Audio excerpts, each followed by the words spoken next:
Olá, pessoal, sejam todos bem-vindos ao nosso segundo encontro do Amanhecer de uma Nova Era, do nosso Papo com Greg de 2022. 22, né? 22. Com Alexandre, Celso e Ricardo, que hoje não pôde estar presente, mas que está aqui com a gente também. Mariane, você pode fazer a nossa prece inicial? Eu? Isso. Posso. Obrigada, meu amor. Senhor, agradecemos a oportunidade de reunirmos um grupo e estudarmos para melhor podermos agir, para poder melhorar as nossas ações aqui nessa encarnação. E para isso, a gente conseguiu reunir um grupo a serviço de Jesus. Que Jesus nos proteja, oriente, nos intua e que possamos ter uma reunião tranquila, de muito aprendizado. Que assim seja. Que assim seja. Graças a Deus. Então, vamos começar. Alexandre, Celso, muito obrigado por essa prece. Deixa eu compartilhar aqui. Sabe o que eu gosto dessas preces? É que elas são muito simples, objetivas e tocam exatamente naquilo que a gente precisa. É tão legal ver quando alguém, né, assim, aparece e fala assim, eu vou fazer, sem aquela desculpa de esqueci o meu óculos, estou afônico, aquelas desculpas que a gente tem, né? É legal porque vem uma coisa sincera e isso cria uma vibração muito legal. Muito bom, muito bom. Vamos lá, só dar uma introdução aqui muito rapidamente. Só lembrando, né? Nós temos aí, de agora até o final do ano, estudando essa trilogia, que né, na verdade é uma quadrilogia, são os 4 livros aqui, só lembrando, né, os 4 livros de Manuel, dessa dupla Manuel Filomeno de Miranda e de Valdo Franco, e a gente teve a grata surpresa aí de ganhar mais um dia,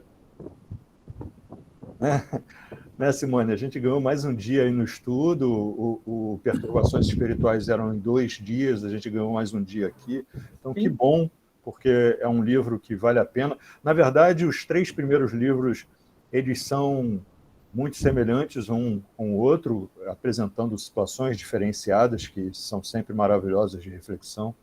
Enfim, então vamos lá, vamos à frente, deixa eu entrar aqui. Esse material, depois a gente está preparando, depois a gente vai disponibilizar para todo mundo, tá? Até com alguns comentários, pelo menos essa é a nossa ideia. Mas, enfim. Então, vamos lá. Começando pelo capítulo 11. Ô Celso, você quer citar algum capítulo daqueles que a gente passou? Ou vamos direto do 11? Não, você pode pegar as citações mesmo e a gente vai seguindo, entendeu? Eu não sei se foi isso que você perguntou. Não, dos anteriores que ficaram. Vamos daqui. Nada por acaso, vamos daqui. Vamos lá. Então, eu vou ler aqui, aí você comenta, então. Pois não. O cultivo, esse está no capítulo 11, e o cultivo de um sentido destrutivo como o ódio em quase 5 séculos condensa-se de tal forma no íntimo do espírito que palavra alguma consegue diluir. Torna-se necessária a força incoercível do amor sem limite para alterar a consolidação energética. Nada acontece sem que se encontre encadeado a fatores precedentes. Toda vítima é, em si mesma, um algoz em recuperação ante os divinos códigos. Muito bem. Então, essa primeira parte que o Alexandre leu, obrigado, Alexandre, fala da situação lá do Ben Sadok, né, que é uma entidade que estava há 500 anos perseguindo os cristãos. E essa situação trouxe esse adensamento no seu íntimo de uma forma tal que há uma impermeabilidade muito clara à razão. Por mais que todos os argumentos a favor do bem sejam muito claros, muito aceitos racionalmente por qualquer situação,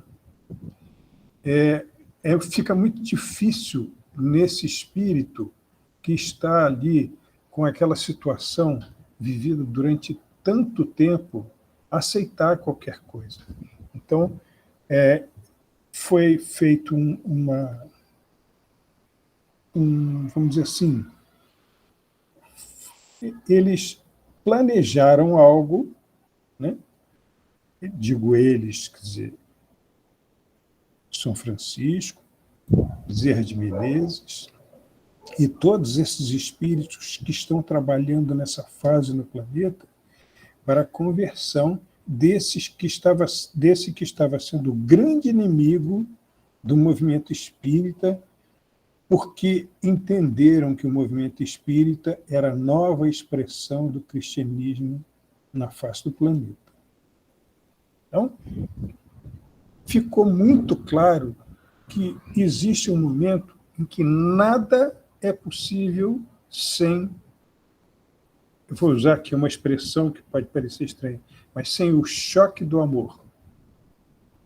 Porque com o amor, tudo se modifica, porque é o amor que cria a ponte direta para que a pessoa compreenda claramente que ela está sob leis que são incorruptíveis, que não se pode negar, que não se pode confrontar. Essas leis estão inscritas no nosso íntimo, nós é que muitas vezes nós tornamos essa compreensão obscura com os nossos atos, que foi o que aconteceu com esse espírito. E então, quando a mãe dele surgiu diante dele, que já é um espírito muito elevado, fazendo os questionamentos, ele pôde ter essa situação modificada. No que diz respeito a nós, a nossa vida, né, nós podemos entender que muitas vezes nós, sem que haja nenhuma palavra dita ou ouvida, o sentimento pode modificar radicalmente a nossa parte interna, fazendo com que nós mudemos de vida. Então, isso é que nós compreendemos como a importância do amor. Nada acontece sem que se encontre encadeada fatores precedentes, toda a vítima em si mesma ou algoz em recuperação ante os divinos códigos. Então, nós temos que entender que tudo isso, porque as pessoas passam, está ligado a alguma coisa que aconteceu anteriormente. As pessoas podem até discutir se existe justiça ou injustiça da parte dos homens quanto a determinadas coisas. Elas podem até discutir, mas não discutir esse tipo de coisa diante da lei divina, que diz claramente que a semeadura é livre, mas a colheita é obrigatória. Então, quando nós sofremos, quando nós vemos alguém sofrendo, algo precedeu esse estado. Não tenhamos a menor dúvida. Basicamente, gostaria que... Alexandre, o que você gostaria de acrescentar alguma coisa? Tem uma frase que eu escutava muito quando eu era pequeno, meus avós sempre falavam. Eu achava aquilo bonitinho, legal, mas não entendia direito. Eles diziam, o amor a tudo cura. E aí, com a doutrina espírita, isso começou a ter uma clareza maior. Só que, quando eu escuto algo que faz referência a essa frase, ou a esse conceito, eu lembro, eu não sei porquê, mas eu sempre lembro daquela situação em que Chico passou, em que ele entregou o evangelho para um irmão que chegava pedindo socorro, né, para uma mulher, e ele falou, ó, ele vendo que era uma situação muito complicada, ele disse, eu vou socorrer, mas se houver algum problema, aplique o evangelho. E aí, inclusive no filme sobre a vida dele, essa cena é muito engraçada até, né? Mas a gente percebe que... por quê? Porque quando ele é tomado por aquela energia, o evangelho começa a bater no Chico, do tipo, né? Tome o evangelho, aquela coisa. Mas por que a gente faz referência a essa passagem? Porque muitas vezes, por amor, a gente quer impor, porque a gente ama, a gente se preocupa, a gente sabe, já passou por aquela situação e sabe que aquela pessoa vai se ferir, vai se arrebentar, e por amor a gente quer impor uma situação. E não é assim. O amor a tudo cura e é uma grande verdade.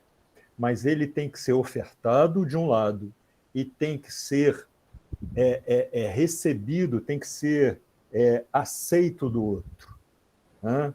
De uma forma integral. E é justamente isso que, nesses dois capítulos, na verdade, no 10 e o 11, né, o livro como um todo, né, quando esse irmãozinho ele é recebido e aí aparece, né, aquele espírito que foi a mãe dele, então vem dizer que ele pode sair daquela situação, né? E isso é muito curioso, é muito interessante. Bom, alguém quer fazer algum comentário? Vamos adiante.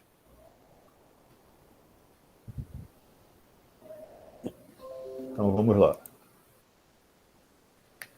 No capítulo seguinte, nós temos deprimidos em lamentável estado de obsessão provocada por entidades perniciosas, alguns portadores de esquizofrenia paranoide e a grande maioria vítima de problemas, alguns portadores, né, e a grande maioria é vítima de problemas existenciais. O diálogo de um dos jovens depressivos, que também sofria constritor obsessão de uma entidade insensível e vingativa, o tempo em que o induzia à fuga, é porque aqui são frases destacadas, né? Ao tempo em que o induzia à fuga pelo suicídio. Então é uma situação aí de alguns irmãos que eram levados à depressão pela obsessão. E por isso a gente fala sempre sobre acolhimento, sobre caridade, e isso que o Celso estava falando, né? Sobre o amor que vai envolvendo a todos. Celso, contigo. E esse trecho, perdão, nós todos no movimento espírita temos grande preocupação com a questão do suicídio, né? E então nós estamos sempre muito atentos a qualquer coisa que esteja ligada a essa ideação ou que possa redundar nisso. E aqui,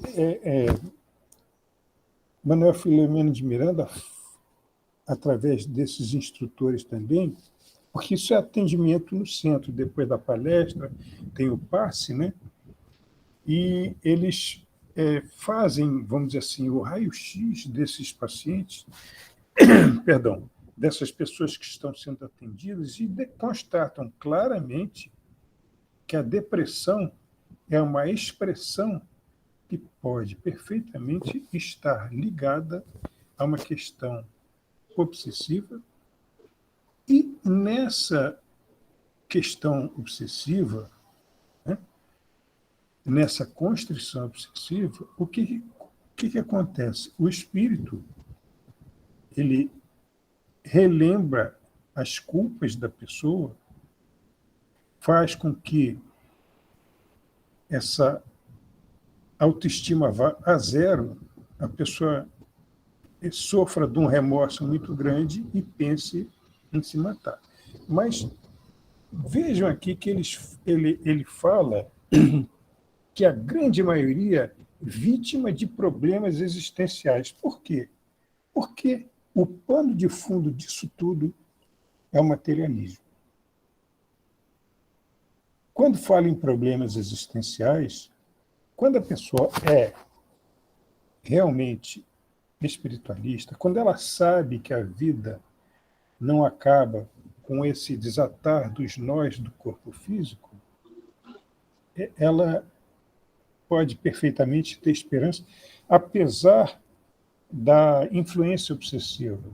Agora, quando ela tem dúvidas, quando ela ainda não construiu as suas convicções a respeito da imortalidade do espírito, ela pode perfeitamente ser vítima dessa situação, e isso é tudo o que o sentimento negativo daquele que o constringe quer. Né? Por isso é que existe essa relação. Quando nós, no atendimento fraterno, vemos uma pessoa depressiva, nós podemos pensar em toda essa situação. Né? Então, não que a gente vá taxar qualquer pessoa deprimida de estar sendo obsidiada, não é exatamente isso, mas podemos, sim, desconfiar dessa situação, né? Principalmente com o desenrolar no atendimento. E ele, aqui ele fala e mostra claramente que existe essa relação, né? Então, essa é uma doença do nosso tempo, que está perto de nós, que é expressada por pessoas que nós conhecemos.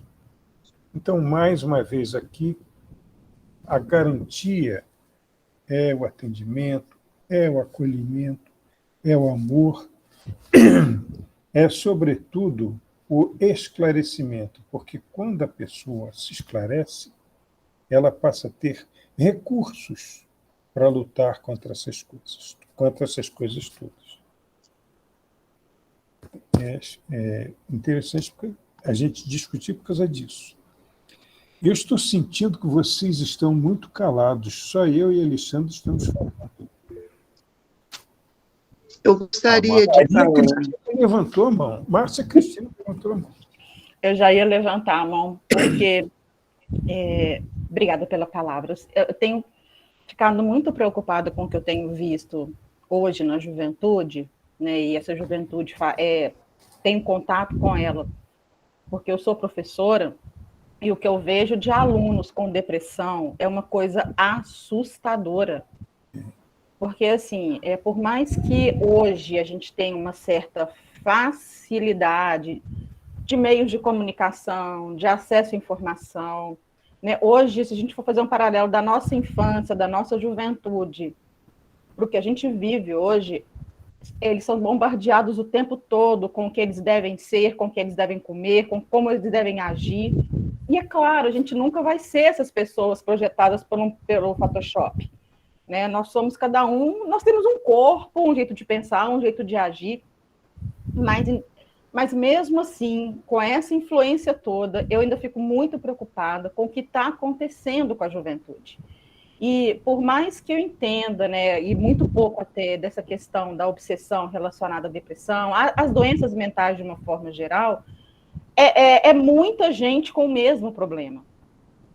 sabe? E é uma geração que vai nos substituir daqui a pouco, porque esses jovens hoje vão ser os adultos de amanhã, né? Aí não estou dizendo de uma questão só de evolução planetária, estou dizendo de uma questão de evolução íntima também, né? Cada um na sua evolução, mas assim, o quanto isso vai refletir, né, no futuro até mesmo do nosso país, né? E eu estou falando em termos práticos mesmo, coisa física, ali no dia a dia, no tete a tete. Claro que nós temos todo um aparato espiritual atrás da gente, nós não estamos largados de lado, mas as consequências dessa população, né, desse grupo que está aqui hoje, me deixa com muito medo do futuro. Nesse sentido, sabe? De uma geração que não vai dar conta de, desculpa a expressão, do que a gente fez, pegar o boi no chifre e trabalhar e correr atrás de crescer, de viver, sabe? É disso que eu tenho, é desse lugar que eu estou querendo, é nesse lugar que eu estou querendo chegar. Entendi. Márcia, olha, se você é professora, você escolheu, antes de encarnar, você escolheu estar no meio da encrenca, né? Que é o seu lugar. E isso aí é o trabalho que você escolheu. E ó, isso é muito bom.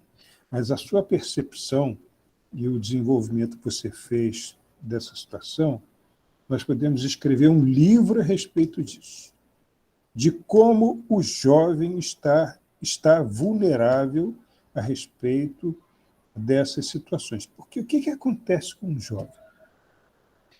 A criança, né, ela tem essa passagem pela adolescência, antes na psicologia se fala adultez, né? Dessa fase adulta, ela fica vulnerável porque ela está formando a identidade, a personalidade dela. Então, ela é muito vulnerável a essas referências externas a ela. É aí que ocorrem os bullying, é aí que ocorre, aí que a criança começa a sentir um monte de coisa que ela não fala para ninguém, porque ela não tem o menor... ela acha que não vai ser compreendida, não vai ser aceita, e todas essas coisas. Por isso é que nós, mais uma vez a gente repete isso, nós que somos pais, educadores, professores, evangelizadores, nós temos que ter um olhar muito sensível para essas situações. Mesmo que nós não tenhamos ligação de trabalho ou familiar, com aquilo que a gente vê, nós sempre podemos ter uma palavra de carinho, de acolhimento, de orientação, porque o maior problema desse serzinho é achar que não tem saída. É achar que ali ele não vai conseguir resolver os problemas. Então, a gente tem sim que ajudar muito. Por isso que eu disse, Márcia, que você está no meio da encrenca. E isso aí é uma coisa importante, porque professores, evangelizadores... Olha, para você ter uma ideia, sem querer me alongar muito, nós detectamos o seguinte: os ambulatórios de pediatria, eles estão... Não é incomum que pais levem filhos que tentam suicídio. E nós já vimos que esse é um ponto em que a gente deve atuar. E a expressão de depressão, de todas essas coisas, é um sinal que a gente tem que estar atento. Então, muitas coisas a gente ainda vai fazer, a gente tem que fazer nesse sentido. Entende? É porque esse olhar, Márcia, é esse o olhar que a gente tem que ter, um olhar sensível a essas situações. Matheus e Isabela levantaram a mão. Deixa eu só tirar uma dúvida. Acho que tinha uma outra pessoa querendo falar também, mas primeiro que eu não sei quem é. Que ele fala depois de Márcia. Ela ainda quer falar? Olha, Não, era eu. Eu diria que a gente Isso. só não pode abrigar. O resto, quanto mais gente falar, ótimo. Você quer falar, Maria? Sejam Fica à todos vontade. bem. Depois posso eu.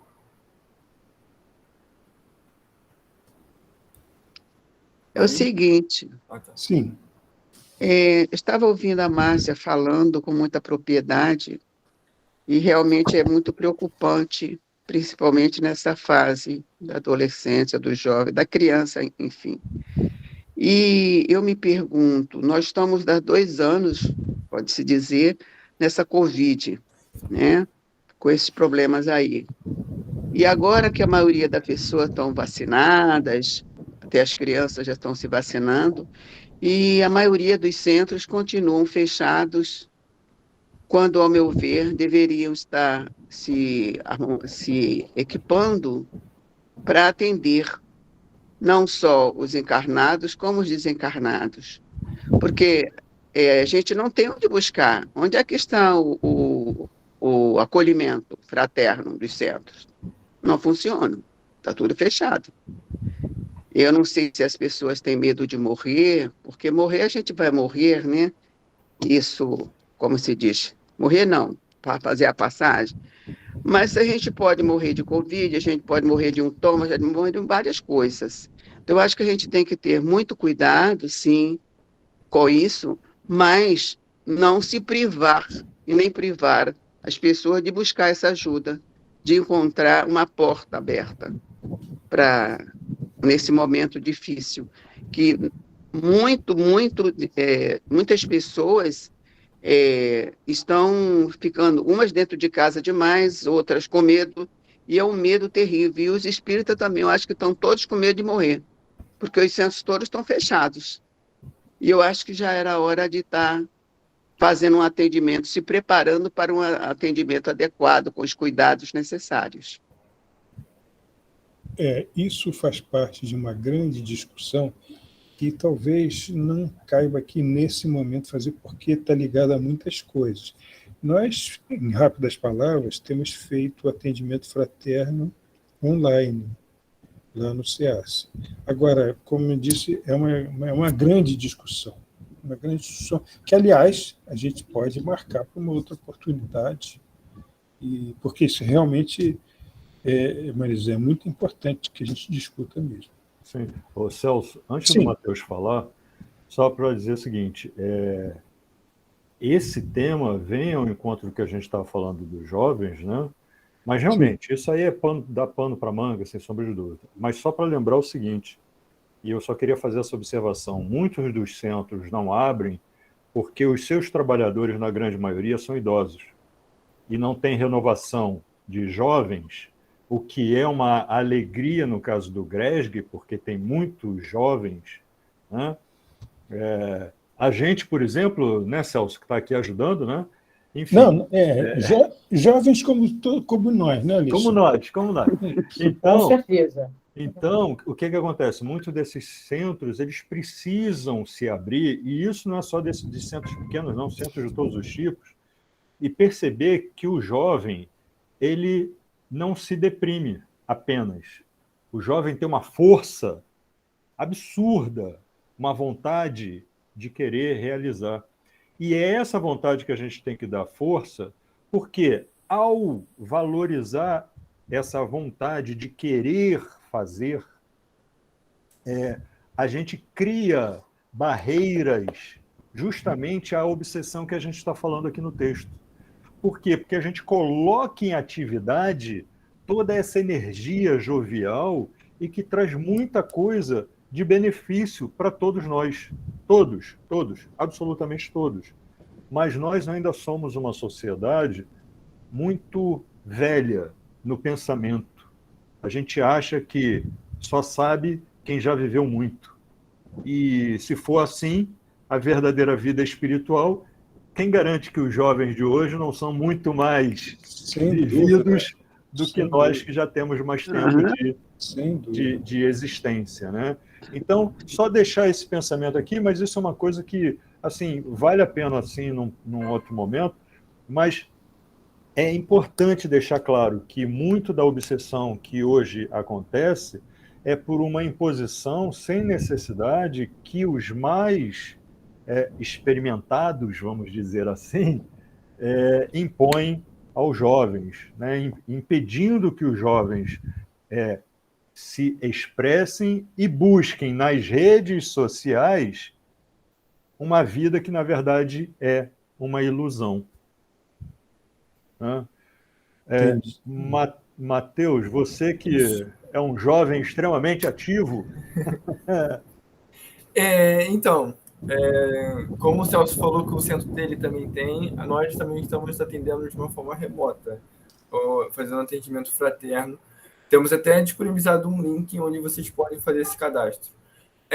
Então, o que eu queria falar com vocês? A gente recebeu 2 perguntas no nosso WhatsApp para vocês dois, tá bom? Vou fazer aqui. A primeira. A esquizofrenia está sempre ligada a fatores obsessivos?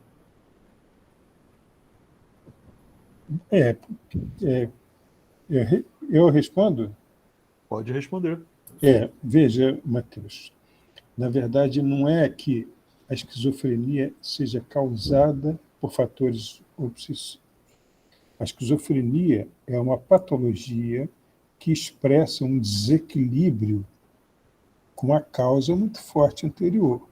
Só que essa situação sempre tem ali uma comunhão espiritual. Então, não é que, e muitas vezes, uma comunhão espiritual na qual os partícipes sofrem da mesma situação. Né? Então, você vai encontrar na doença mental, por assim dizer, né? Nesse amplo espectro da doença mental, o padecente é alguém que realmente fez escolhas erradas que redundaram naquela situação de desequilíbrio. Mas há ali junto uma comunhão com outros espíritos. Então, o que você não é que esteja ali o espírito causando isso. O espírito participa dessa situação, também por escolhas que ele fez. Então, não é realmente uma relação causal, mas simplesmente um dado que você encontra e que está ligado a isso, entendeu? Só fazendo um complemento, quando a gente fala que tem um gatilho, vamos dizer assim, anterior, esse anterior pode ser dessa existência ou de existências anteriores. Sem dúvida, sem dúvida. E a questão é que toda vez que a gente causa alguma coisa, que a gente cria uma situação, essa situação desencadeia diversas outras. Então, só comentando isso, só para pegar a questão, por exemplo, da tristeza. Muitas vezes a gente fala assim, fulano está depressivo. Não está depressivo, está triste. Aí essa tristeza, como ela não é tratada, ela migra para uma profunda tristeza que vem a causar, né, que vem a migrar para uma depressão. Então, a esquizofrenia, ela pode ter um gatilho nessa existência, mas por ser algo mais enraizado, muitas vezes uma bagagem, né, que é trazida, não é, Celso? Traz-se uma bagagem, todos nós, na verdade, trazemos uma bagagem muito grande. É que dependendo da nossa situação, dependendo do quanto nós fomos teimosos em vidas seguidas, a gente traz uma bagagem mais endurecida. E aí isso pode causar, por exemplo, esquizofrenia. Olha o que está escrito ali antes. Nada acontece sem que se encontre encadeado a fatores precedentes. Toda vítima em si mesmo, ou algoz em recuperação antes dos divinos códigos. Mas, quer dizer, é isso que o Alexandre acabou de falar, quer dizer, há sempre um substrato no passado. Isso. Claro que eu não sou psiquiatra, mas, quer dizer, eu tive que estudar psicopatologia, porque na psicologia você tem que ter esses dados. Agora, certamente que quando você estuda isso, quando você lê a respeito disso, você está lendo uma coisa que você vê claramente que existe ali uma situação espiritual, né? Claro, existe uma... É muito importante, mesmo que nós estejamos aqui entre pessoas esclarecidas, é muito importante sempre relembrar o seguinte: doença mental é para ser tratada em psiquiatria. Mas não existe um psiquiatra que não diga que a psicoterapia é imprescindível. E não existe nenhum psicoterapeuta, principalmente espiritualista, né, que não diga que a questão espiritual tem que ser atendida necessariamente. Então, você pode dizer que um paciente bem atendido é aquele que está no psiquiatra, está sendo medicado para questão química, ele está no psicoterapeuta, resolvendo as questões lá, reações comportamentais de relação, e, ao mesmo tempo, ele está lá na casa espírita tomando passe, né? Claro. Sim, exatamente. Oi, pois não. Sim, sim. Claro, você não vai obrigar um paciente desse que não é nem espiritualista, tem que ir lá, não. Nesse caso, o recurso é nosso de oração. Perfeito. Uma pergunta, porque no desenrolar que você foi falando, eu fiquei com uma dúvida. Desculpa perguntar sobre isso, eu sei que é um pouco pessoal. Você é psicóloga? Eu fico com essa impressão. Sério? Que ótimo. Você ficou falando de psicopatologia. Interessante sobre isso, sobre esse aspecto. Ótimo. Muito bom saber disso. Uma outra pergunta de uma outra pessoa. Meu filho passa por forte estado depressivo. Sempre foi uma criança, adolescente, nunca satisfeito com nada, sempre querendo mais. Resultado: vazio, depressão. Como deveria ter agido para ajudá-lo? Desculpe, Celso, antes de você falar, Mateus, a pergunta é como deveria ter agido? Exatamente. Eu também não ouvi muito bem. Se você pudesse repetir, desculpe.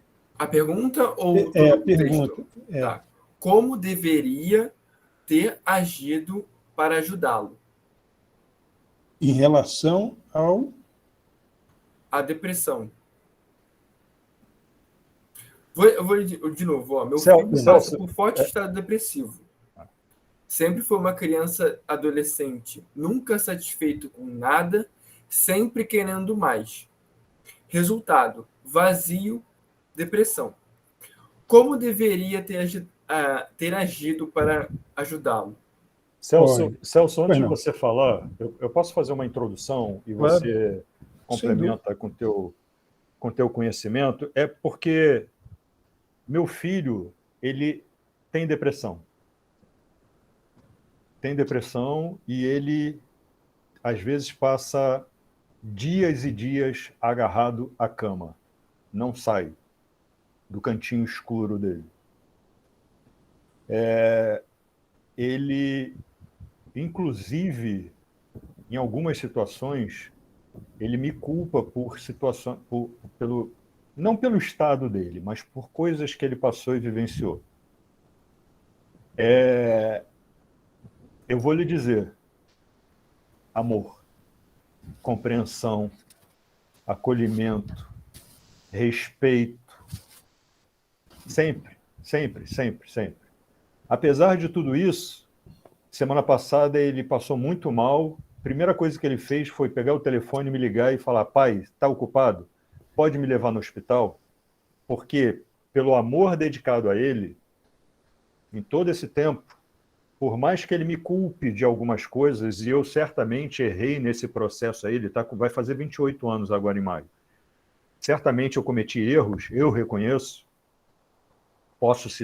Poderia citar alguns, mas, enfim, não vem o caso.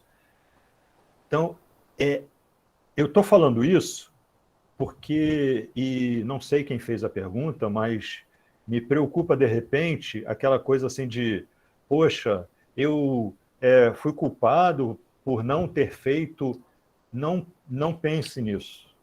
Não pense nisso. Todos nós cometemos equívocos. Todos nós cometemos equívocos.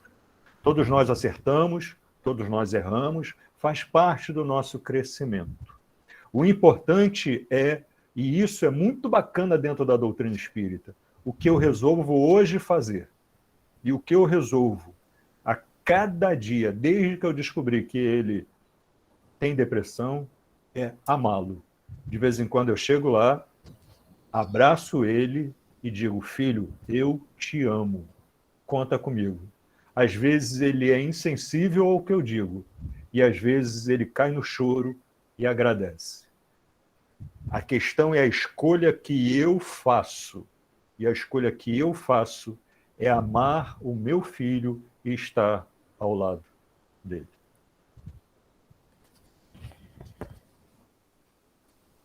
Quer dizer, é exatamente isso, né?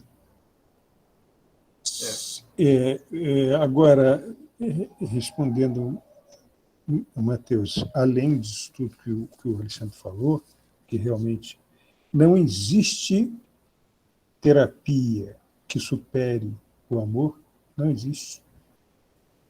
E é acessível a qualquer pessoa, com conhecimento, sem conhecimento. Né? O que a gente pode dizer é o seguinte: essa pessoa, nesses casos, é muito importante tentar precisar a situação. Essa pessoa tem que estar no médico, ela tem que estar, vamos dizer assim, muito bem diagnosticada pelo psiquiatra. Ou, às vezes, se é assim, uma questão que envolve só a psicoterapia, não importa, ela precisa de ajuda. Precisa de ajuda, uma ajuda técnica, porque, por todos os motivos, precisa ser ajudado. Agora, quanto a isso que o Alexandre falou, e que essa pessoa falou, o que eu fiz, o que eu não fiz. Olha, vamos fazer um exercício de empatia com a pessoa que está sofrendo isso, a pessoa que tem depressão. É até saudável que ela busque localizar a causa do que acontece com ela fora dela. É até saudável isso. Vocês imaginam o peso que sente uma pessoa que só se culpa pelo que tem? Mesmo que ela esteja errada, é nessa situação de achar: olha, poxa, você fez isso, me prejudicou, eu estou assim por sua causa, esse negócio todo, não sei o quê. É uma margem para diálogo. Né? Nós, como pessoas que estamos com essas pessoas deprimidas, estamos atendendo tudo isso, o que nós temos que fazer é acolher e compreender. Porque, inclusive, a gente sabe, o Alexandre sabe perfeitamente bem disso, que a relação dele com o filho dele tem que ser com ele. E ele, Alexandre, tem que passar por isso. Ele sabe perfeitamente disso. Porque alguma coisa lá atrás aconteceu entre essas duas pessoas, ele e o filho dele. Isso é óbvio. Ele sabe disso. Agora, a gente tem que entender esse movimento de quem tem dor, tentar localizar a origem da dor fora de si. Isso, em parte, é terapêutico. Depois as coisas se consertam, depois as coisas... Mas vamos acolher isso que a pessoa fala e tentar compreender. E respondendo sempre com isso que a Alexandre falou, com amor. Matheus, eu não sei se eu respondi. Matheus saiu correndo? Não, mas eu acredito que respondeu sim, Celso, porque eu acho que ele não está conseguindo voltar aqui, mas respondeu sim. A próxima é a Bela. Oi, gente, boa noite. Na verdade, eu queria fazer um comentário a respeito do comentário da Márcia Cris, né? Que ela falou aí sobre esse medo que ela tem do futuro, para onde está progredindo os jovens com mais doenças mentais, né, acontecendo, e muito medo dessa questão. E, assim, Celso, me corrija se eu estiver errada, tá? Mas as doenças mentais, a gente sabe que elas têm vários fatores, né? Elas são multifatoriais. Então, sim, como ela bem falou, a internet, toda essa questão tem muita influência. A psicosfera do planeta, que a gente está passando aí por um momento de transição, né? Tem muita influência. A questão genética, o que a pessoa carrega no perispírito, tudo isso tem muita influência, sim. Mas também no passado, a gente tem que pensar que muitas dessas psicopatologias, elas eram subnotificadas, né? Então, a depressão ela praticamente não existia, ela era uma frescura, ela era uma Até hoje, né? pessoa se vitimizando. Pois é, mas só que isso está caminhando para uma melhora. A gente vê as pessoas falando de saúde mental, a gente vê as pessoas falando de humanização do cuidado. Então, Márcia, assim, eu sou suspeita para falar porque eu te adoro, mas são pessoas assim como você que olham para os seus alunos com humanidade, pessoas igual essa mãe que fala assim: meu filho tem depressão, o que eu faço? Que a evolução não é que essa. Então, tipo, a gente dá um medinho, né? Dá um medinho, mas a gente tem que concordar que as coisas estão caminhando para uma humanização, para uma melhora, para enxergar essas pessoas com dignidade. Já viu um pai igual o Alexandre falar: meu filho precisa de amor, meu filho tem depressão, meu filho precisa de amor. Quando que a gente escutava isso no passado? A gente escutava que era uma pessoa que não queria fazer nada, que estava cômodo, que estava deitado na cama. Então, assim, graças a pessoa como vocês, que a gente pode ter esperança que as coisas vão ficar melhor e, de repente, aí não ter tanto medo assim do futuro. Isso.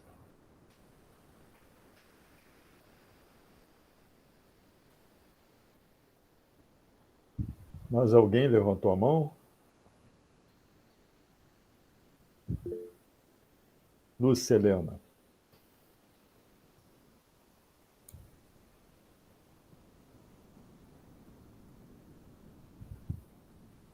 Lúcia? O seu microfone está fechado.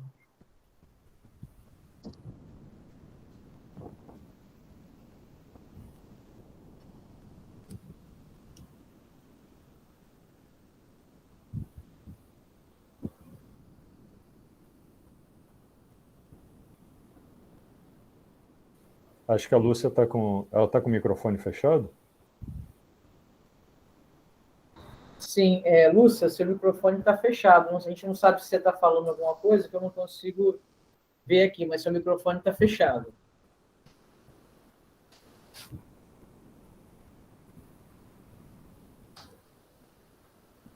Qualquer coisa pode escrever no chat que a gente lê. Tá. Está com o microfone fechado. Bom, a gente vai seguindo aqui, Lúcia. Se de repente você conseguir resolver a questão do microfone ou quiser escrever aí a gente lê, comenta, enfim, dá uma paradinha, tá? Deixa eu compartilhar aqui de novo, então.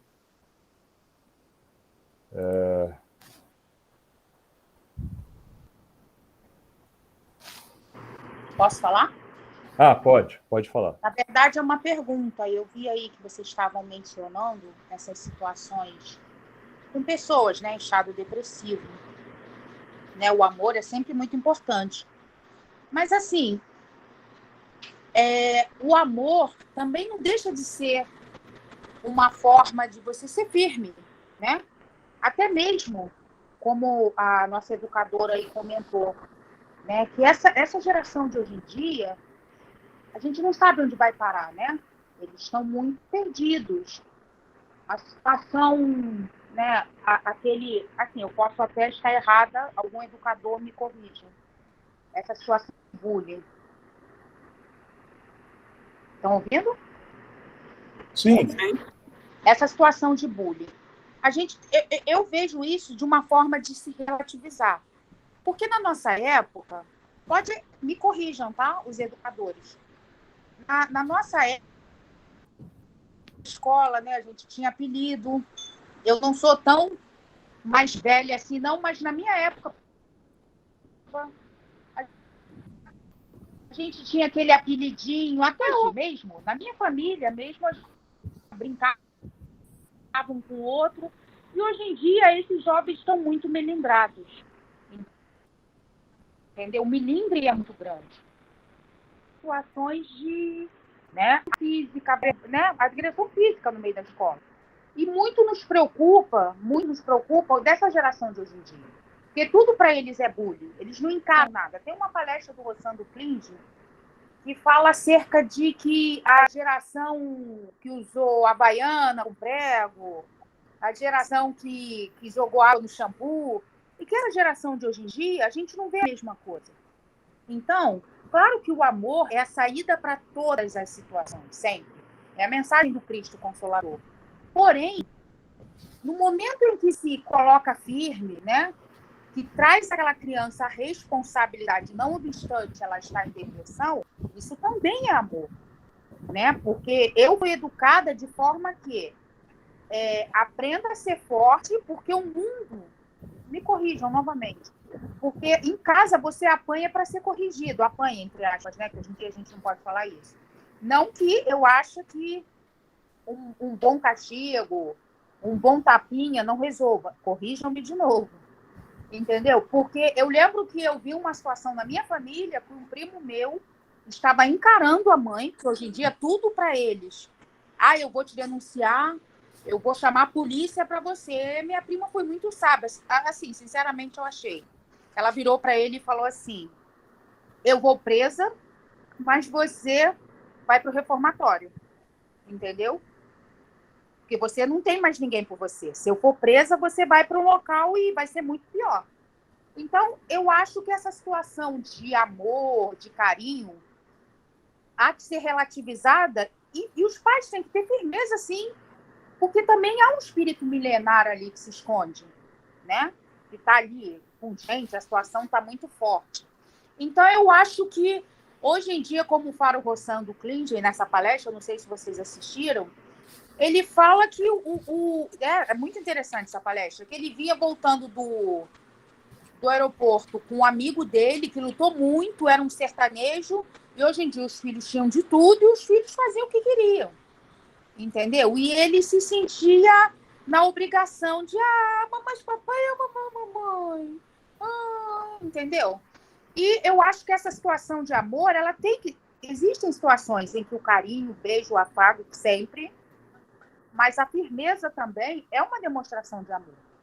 Até porque esses espíritos, esses irmãozinhos, essa geração de hoje, ela está muito perdida. Há muito chamariz, a internet, entendeu? As redes sociais, há muita coisa que, se a família não tiver firmeza, não tiver pulso firme, vai perder feio. É só isso. É verdade, Lúcia. Eu vou fazer um comentário rápido. Até porque, assim, esses questionamentos, esses debates são maravilhosos, né? Eu acho que um dos grandes objetivos do Papo com Gresg, desde o início, mais do que o estudo do texto em si, é a troca, né? É a reflexão. E é interessante o seguinte, Lúcia, você tem toda a razão, mas a gente tem que lembrar o seguinte, são levas de espíritos que têm esclarecimentos diferentes. Então, por exemplo, os mais jovens não sabem, mas eu usei arreio de cavalo na época do colégio, que era aquele aparelho dentário por fora, né, que pegava um elástico aqui para poder colocar os dentes no lugar. Gente, não tinha gatilho melhor para bullying naquela época. Eu sofri e muito. Fala assim, mas por que eu não era tão milindrado como os jovens hoje são? Porque são... não é que eu seja melhor do que os jovens de hoje, não, tá? Por favor, não é isso, não. É só que são levas de espíritos com características diferentes de experiências em vidas passadas. Então, vem uma leva de espíritos com um nível de experiência, passa por uma situação, se fortalece, se prepara para receber uma outra leva de espíritos que são mais sensíveis. Então, a gente tem que entender isso e respeitar. A gente, por exemplo, só para fazer um parênteses muito rápido, né, a gente fala assim, esse mundo está perdido. Gente, Moisés tinha lá as leis que ele apresentava como leis de Deus, que eram extremamente castradoras, não era à toa. É porque, naquela época, a sociedade era muito mais absurdamente pior do que é hoje. A diferença é que a tecnologia hoje permite que a gente tem impactos maiores. Então, a questão, eu adoro o Rossandro, ele é fantástico, aprendi já muita coisa com ele. Mas, assim, a gente tem que entender que ele faz uma abordagem do psicólogo para as pessoas de um modo geral. E dentro da doutrina espírita, a gente tem que entender que, além disso, e eu acho que o Celso pode falar até um pouco mais, além dessa questão da abordagem, né, de que a gente tem que ser firme, sim, a gente tem que ser firme, mas tem que ser firme, como você falou, com amor, dizendo não. Esse amigo dele que falava assim para os filhos, e ele falava, pô, esse meu amigo só fala assim. E aí, que está reclamando dos filhos, tem que falar não. Mas tem que falar não com amor. Tem que falar não dizendo o seguinte, não vou dar. Ah, vai espernear no chão. Deixa espernear, faz parte. Espernear, chorar, gritar, se fortalece. Fortalece, né? Às vezes o coração da gente se contorce ali, mas a gente está do lado para ajudar aquele jovem. Então, não é questão de... Eu, particularmente, não gosto quando ele diz que esses são muito melindrados. Eu acho que essa palavra... Mas aí é particular meu. Mas eu entendo essa abordagem. Mas a gente, de novo, tem que lembrar que são esses espíritos mais jovens, não todos, temos vários exemplos aqui, né, que contradizem isso, mas, de um modo geral, os espíritos mais jovens são melindrados porque eles vieram numa leva com uma experiência que os deixam mais sensíveis a esses impactos. Tá? Então, só queria fazer essa observação. Celso. Bom, eu também espero ser sucinto. Bom, isso que o Alexandre falou, que é uma leva diferente de espíritos, sem dúvida que a gente pode pegar isso como chave para compreender o que acontece. Essa diferença, tudo é diferente. A mentalidade, o grupamento espiritual, e isso gera a teorização em torno da situação. Então, se antigamente a abordagem do problema era uma, não é porque o conhecimento era menor e hoje em dia é maior. Não se trata disso. Se trata de ser uma experiência diferente.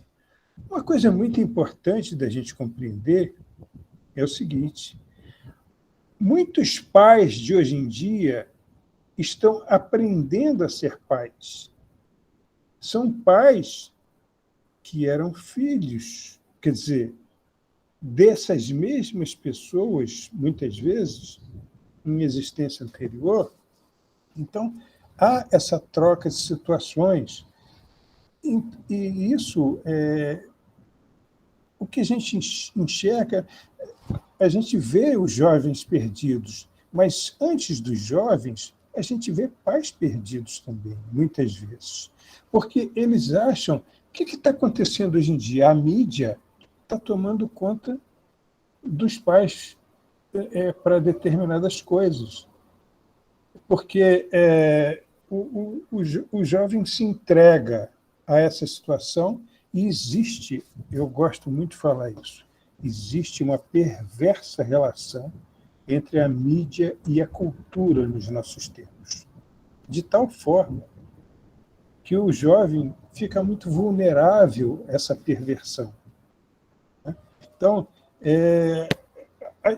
quando as pessoas pensam e querem consertar, já não dá mais. Olha, eu só queria falar uma coisa aqui que está me preocupando. Vocês vejam, Alexandre falou bem que o importante é justamente essa abertura para discutir todas essas questões, mas esse tema, juventude, educação, tudo isso, ainda bem que a Simone está ouvindo, isso vale um estudo à parte. Com certeza. Vale Com certeza. Um estudo à parte. A gente pode aí chamar fazer gente, uma roda de conversa para isso. Né? Tudo isso. Por que para umas pessoas é importante ser mais rígido? Porque para outras pessoas, aquele modelo de mãe, fala, não faz isso não, meu filho, senão o bicho-papão vem te pegar e tudo isso que existe até hoje. Então, quer dizer, a gente pode ver isso à parte, né, da nossa questão aqui. Alexandre. Sim. Só para... Tem duas pessoas aqui, Júlia e Andréia. Vou pedir que vocês sejam... desculpe pedir isso, mas que sejam objetivas, que a gente possa dar continuidade aí. A gente vai ter que ir um pouquinho, alguns minutos além. Tá? Até meia-noite... Não, estou brincando. Júlia, pode comentar? 11h30. Eu prefiro dar prioridade aí ao segmento do estudo e deixar aumentar as perguntas, porque a pergunta de um, às vezes, vai estar me respondendo, você já respondeu boa parte, e o Celso também. Né? Então, deixa para uma próxima oportunidade para a gente dar seguimento ao estudo, eu prefiro. Muito bem. Então, tá ok. André. Na verdade, o meu não é nem uma pergunta, não. Eu só queria aí reforçar a necessidade dessa conversa, realmente, porque essa coisa de educar, gente, é muito difícil, né? E acho que as experiências aí agregam, né? Hoje mesmo eu falei sobre isso com a Simone, e é só para reforçar que eu, de fato, acho necessário essa conversa para a gente ter mais tempo para falar sobre isso. Era só isso que eu queria comentar. É importantíssimo estar ali, ó, aquela pessoa ali está ouvindo isso, já está anotando tudo, já vai abrir um... Muito importante. Com certeza, estamos aqui, ó. E o curioso, eu não sei se vocês perceberam, como a gente está daqui a pouquinho finalizando, eu vou antecipar um pensamento.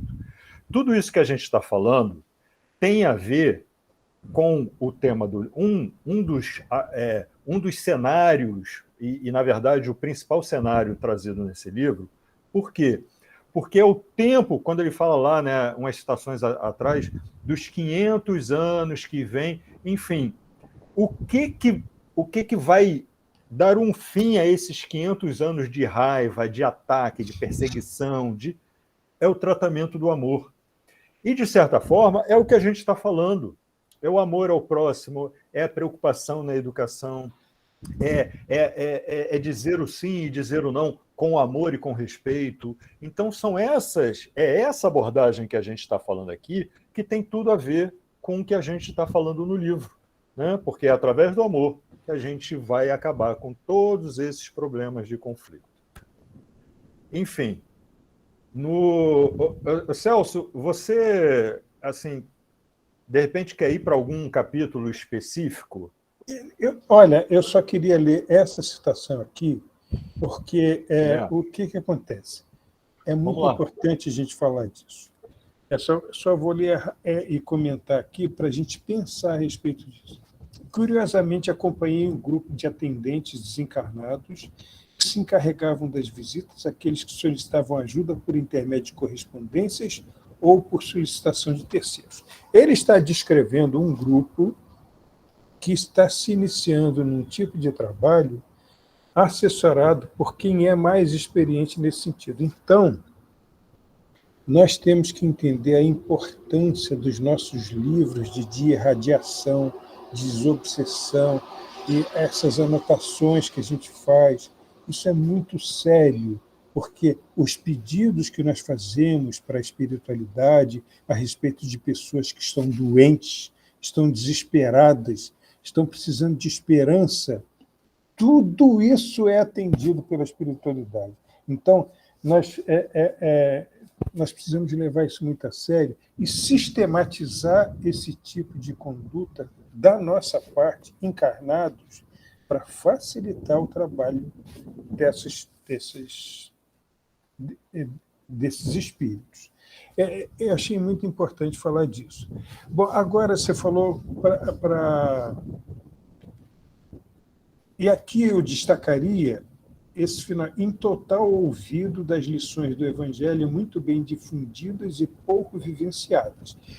Na realidade, Alexandre, você já havia chamado atenção a respeito disso. Isso vamos dizer assim, como os repórteres falam, isso é matéria sua, porque você fez aquele trabalho com Aconteceu na Casa Espírita, que fala muito disso, né? Porque nós, como movimento espírita, nós temos uma responsabilidade, né? Nós temos que entender que esses ataques, todas essas coisas que estão acontecendo, é porque está sendo feito um trabalho muito sério preparando o mundo que há de vir. Então, aqui está sendo chamada, isso é uma chamada para a nossa autenticidade como espíritas. Nós falamos muito, né? Mas nós precisamos vivenciar aquilo que nós mesmos dizemos como certo, né? O Alexandre fez um trabalho lá na Frei Fabiano sobre aconteceu na Casa Espírita, ele é catedrático nessa questão aí, ele pode falar melhor a respeito. Mas também achei importante chamar a atenção a respeito disso. Agora, sobre passar para outro assunto, Alexandre, por favor. Eu só vou fazer um comentário aqui rápido. Seguinte, gente, acabar com obsessão ou com mais influências antes de qualquer coisa é começar a trabalhar o amor para conosco e a reforma íntima. Se a gente pegar de todo o ensinamento de nosso Mestre Jesus e nós pegarmos um item e aplicarmos esse item em nós, nossa, a gente já vai estar dando passos larguíssimos. E o que é melhor é o tipo de energia que nos pega pelo laço e não solta mais. Porque quando a gente começa a colocar em prática algo que é benéfico para nós, a gente olha para o lado e fala assim, ele também precisa. E isso é contagioso, é um contagioso benéfico para todos nós. Enfim.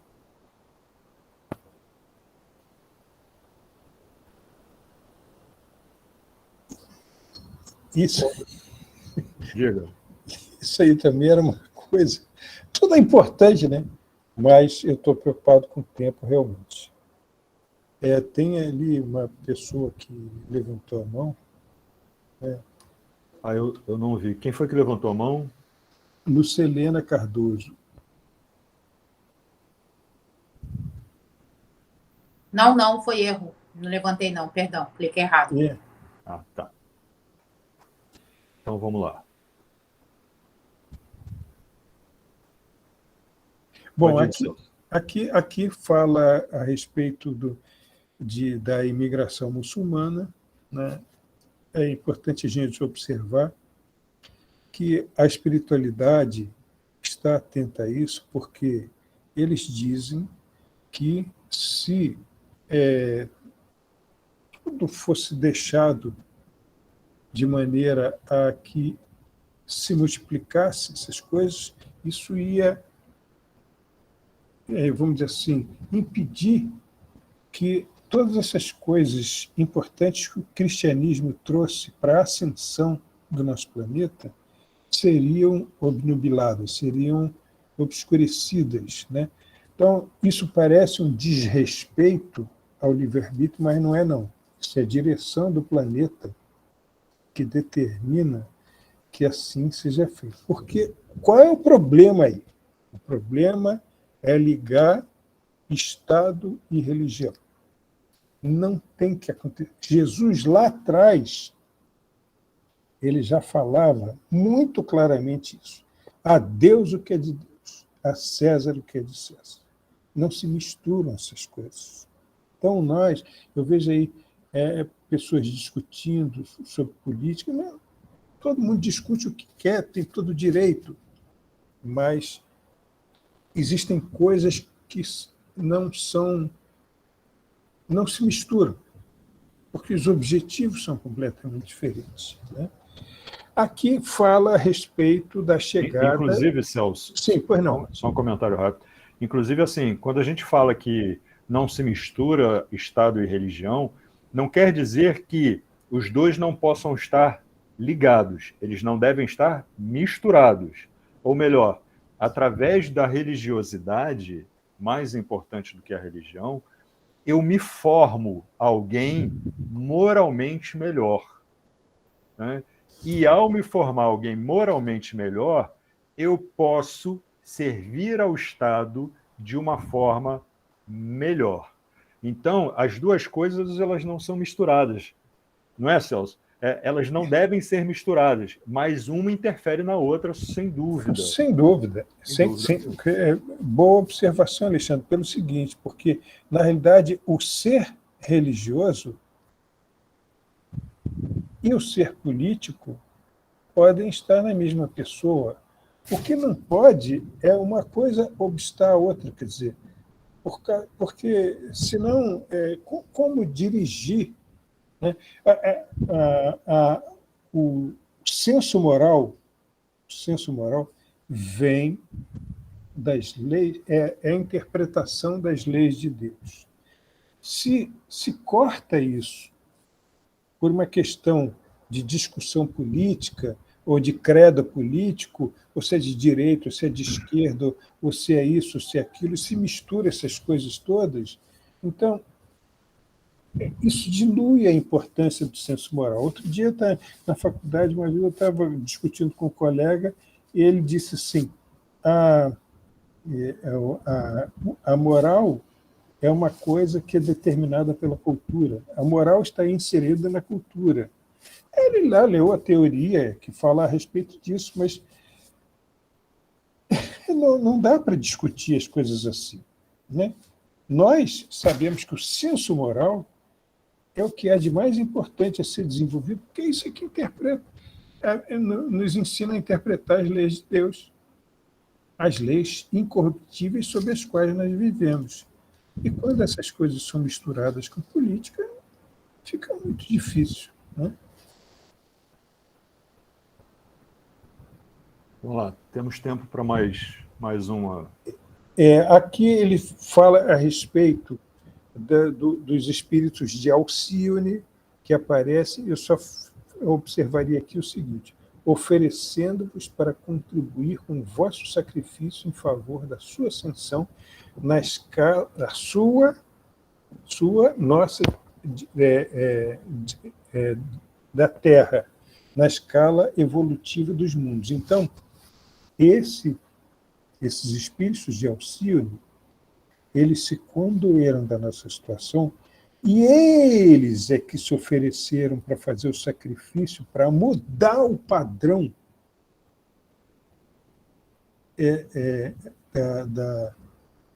da psicosfera do planeta, com a influência deles. Eles é que se ofereceram. Eles já estão lá adiante, na escala dos mundos. Eles voltaram para cá, para essa situação, por sacrifício por nós.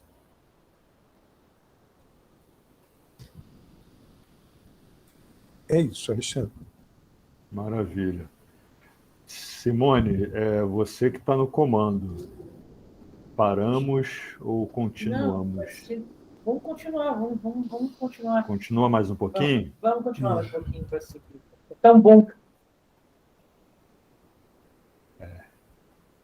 Esse capítulo aí Na verdade, o livro todo ele é muito legal.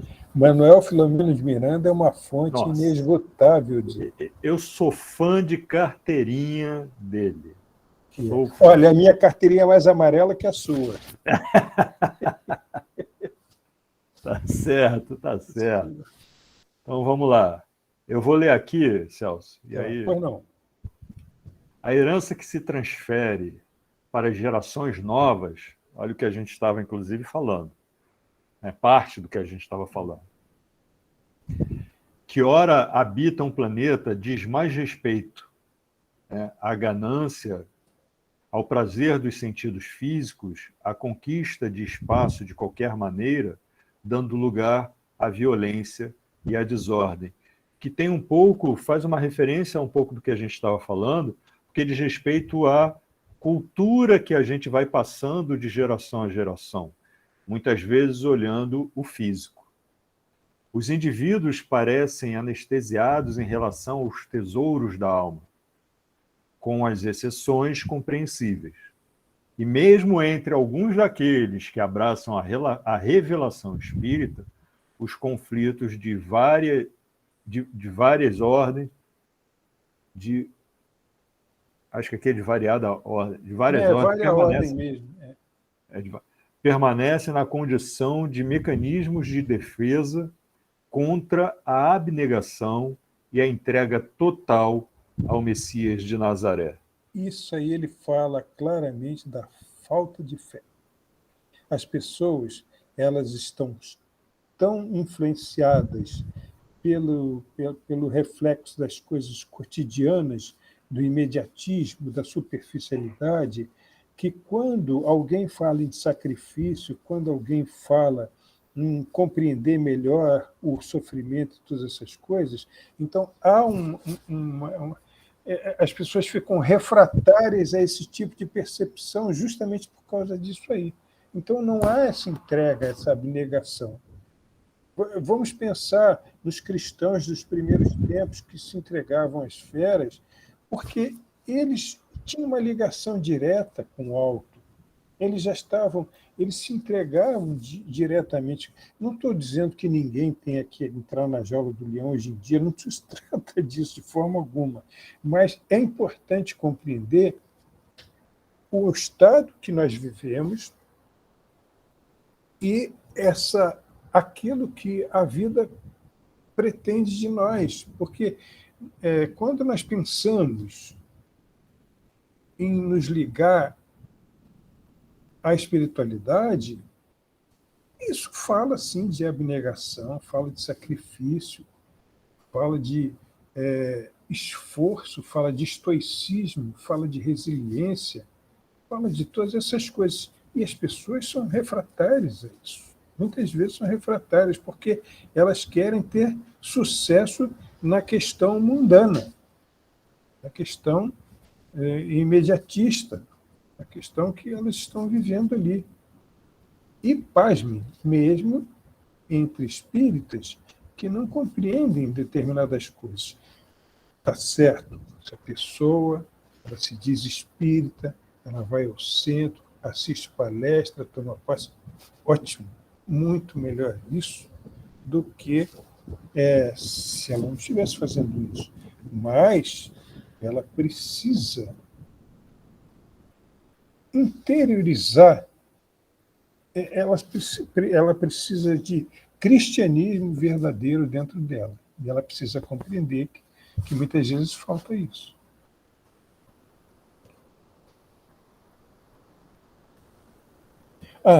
Isso aqui, eu posso ler aqui, Alexandre? Estabelecem-se datas compulsórias com certa leviandade, como se um cataclismo cósmico devesse ocorrer com um caráter punitivo à sociedade que se tem distanciado de Deus numa espécie de absurda vingança. Isso aqui fala a respeito do seguinte: vocês já viram, a internet tem muito disso, né, que as pessoas falando assim, data tal vai acontecer isso. Olha, Chico falou que vai acontecer isso em 2019. E não sei que. E, na realidade, nós não podemos julgar as pessoas, a gente aprendeu isso. Mas nós podemos, sim, fazer um exercício de racionalidade e nos perguntar por quê? Por que anunciar isso? No Céu e Inferno, Kardec fala claramente a respeito disso. Espírito superior não anuncia a data de nada. Porque qual é o benefício que poderia advir disso? Para que saber? Dia tal vai ocorrer essa desgraça com o mundo. Qual o objetivo disso? Qual o objetivo? Né? Vai acontecer. Se tiver que acontecer, vai acontecer. Cada um de nós, e todos nós, vivemos no mundo em que nós merecemos viver e quando a gente merece viver. O nosso momento histórico é esse, o momento histórico que a gente merece é esse.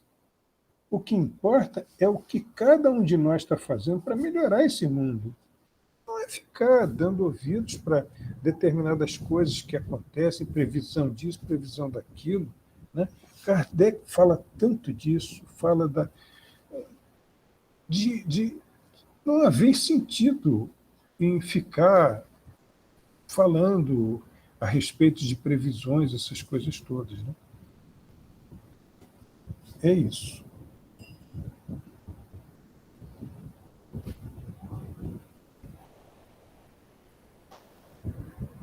Isso aqui é na Cracolândia, né? E antes, Celso, de você fazer um comentário, assim, essa é uma pergunta que a gente sempre fala nos estudos, palestras, não sei o que e tal, né, que faria Jesus em nosso lugar caso aqui estivesse. O curioso é que muitas pessoas, às vezes até espíritas, cristãos, vamos colocar aqui cristãos de um modo geral, diz o seguinte: mas eu não sou como Jesus, eu não conheço tanto Jesus assim. Falei, gente, não precisa nem mesmo ser cristão para responder essa pergunta.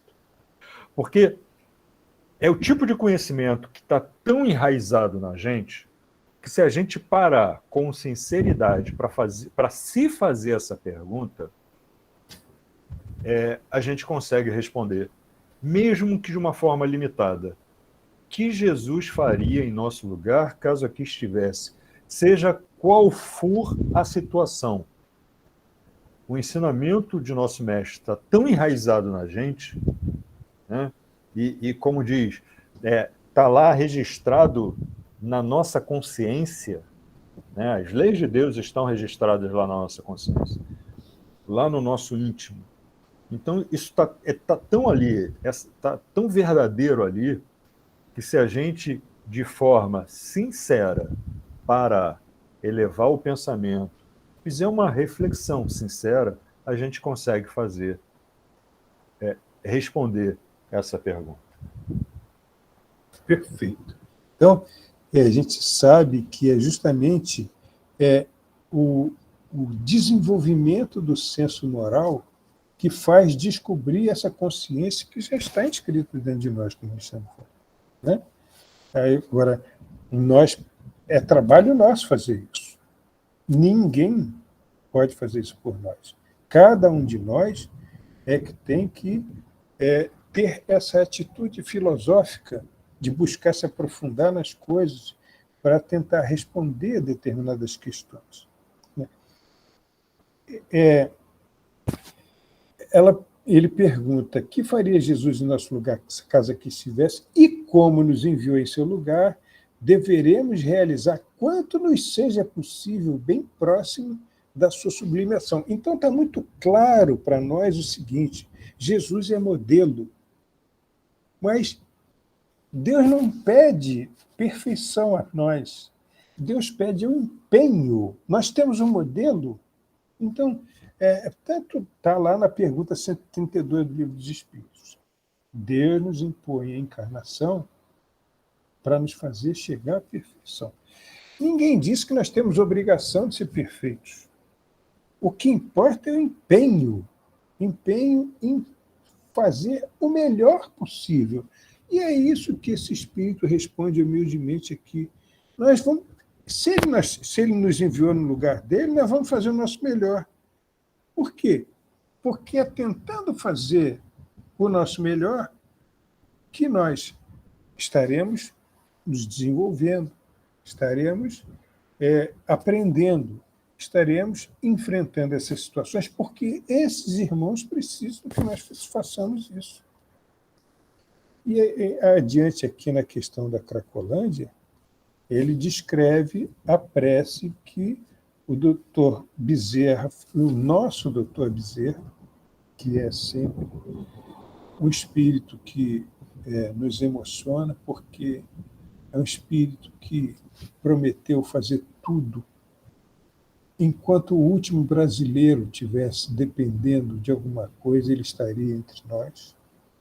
Ele que já podia estar lá nas paragens, ele está aqui conosco, no nosso cotidiano, porque ele nos ama. Então, essa prece do Dr. Bezerra fez com que viesse do alto esses espíritos. Então, promoveu-se um trabalho que teve como consequência o trabalho durante o sono, esses médiuns fizeram. Isso a gente vai encontrar na obra toda, aí adiante, perturbações espirituais, no Novos Rumos, são espíritos que trabalham mediunicamente durante o sono. Então, nós podemos perfeitamente entender o quanto esse trabalho é importante. Aí, ele fala que esses médiuns recebem do seu perispírito projetado esses espíritos que se manifestam e nós vemos claramente, entendemos claramente que existe um grande compromisso do passado em todas essas situações. Em tudo isso que a gente olha para o mundo e vê, nós podemos ver compromisso do passado. Então, não importa isso que o Alexandre falou. O que importa, sabe, é o que eu faço agora, pelo bem das pessoas. Eu não tenho que ser perfeito, não tem que... não se espera isso de mim. O que importa é o empenho que eu tenho em fazer o melhor de mim. Porque era isso que a gente está aqui. Perfeito. Bom, Simone, eu acho que essa etapa está concluída e a gente... o próximo, vou até voltar aqui só para nosso próximo encontro. Opa! 15 de março. 15 de março. Maravilha. Percebam então, vocês que nós ganhamos mais uma data, né? E agora temos que ver a data da nossa roda de conversa com jovens, sobre os jovens.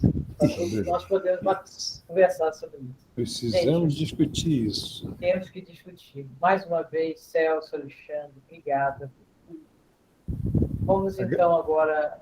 Gratidão é toda nossa. Não, nós agradecemos, estão sendo encontros maravilhosos, assim, muita coisa para a gente refletir de verdade. Obrigada pela oportunidade. Bela, você pode fazer para a gente a prece final? Faço, desculpa que eu estava desligando o ventilador. Então, vamos todos fechar os olhos. Mestre Jesus, nosso exemplo, nosso guia, nosso irmão. Agradecidos estamos por mais uma oportunidade de tanta conversa, de tanta troca, de tantas reflexões importantes. Agradecemos ao nosso querido amigo Alexandre e nosso querido amigo Celso por compartilharem do seu tempo com tanto amor e boa vontade. Agradecemos também a espiritualidade que esteve presente durante esse encontro, nos orientando e nos guiando. Que tudo aquilo que discutimos hoje tenha uma semente no nosso coração. Que nós possamos praticar o amor. Que nós possamos ser um pouco menos materialistas a cada dia e buscar as nossas verdades espirituais. Caminho para a felicidade. Caminho para edificar aquele céu que a gente tanto quer dentro de nós mesmos. Aproveitamos, Pai, a energia da gratidão dessa prece, a energia mais poderosa do mundo, que é a gratidão, e direcionamos essa nossa energia, direcionamos essa energia do amor, direcionamos essa energia da fé, devolvendo ela um pouco ao universo, aos 6 irmãos que desencarnaram na tarde de hoje em Petrópolis, pelas fortes chuvas. Aproveitamos toda a energia desse encontro para pedir que Maria e toda a sua falange que cuida, que acolhe os desencarnados, possa estar com esses irmãos, apaziguando seu coração, preparando-os para essa nova etapa da vida. E pedimos também por suas famílias, para que possam ter força, fé e esperança de que esses vínculos são eternos, nesse momento tão difícil que é o momento da perda. Obrigada, Pai, por esse encontro. Assim seja. Graças a Deus. Graças a Deus. Obrigado, gente. Até dia 15, que estejamos todos juntos de novo. Obrigada, Bela, pela prece. Imagina. Beijo, gente. Tchau, gente. Deus. Obrigado, pessoal. Obrigado a vocês. Obrigado pelas perguntas. Obrigado a vocês todos. Boa noite. Boa noite. Obrigada pela acolhida.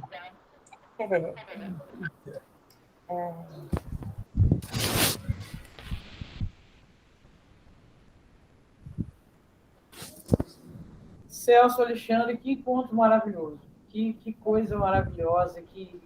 Esse encontro tão maravilhoso. Está sendo gravado ainda, tá? Opa! Então, aproveitando, vamos parar de gravar. Peraí, meu Deus do céu. Obrigada, Alexandre.